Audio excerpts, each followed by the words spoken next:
As he left Washington 4 years ago, the public sat in harsh judgment of George W. Bush, with roughly 2/3 of the country disapproving of his job performance.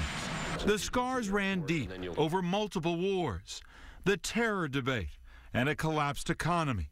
You may not agree with some of the tough decisions I have made, but I hope you can agree that I was willing to make the tough decisions.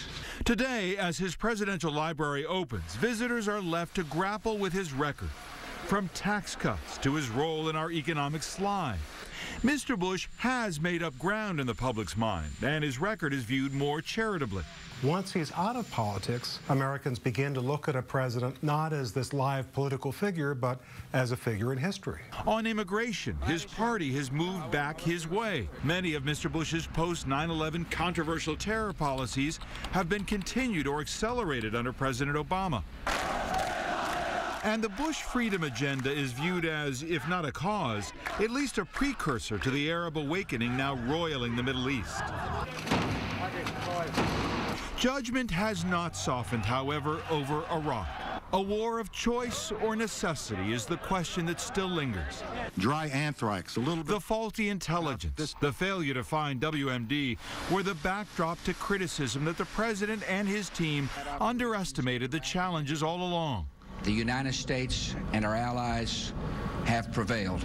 And grew stubborn in the face of mounting setbacks. I hear the voices, and I read the front page, and I know the speculation, but I'm the decider.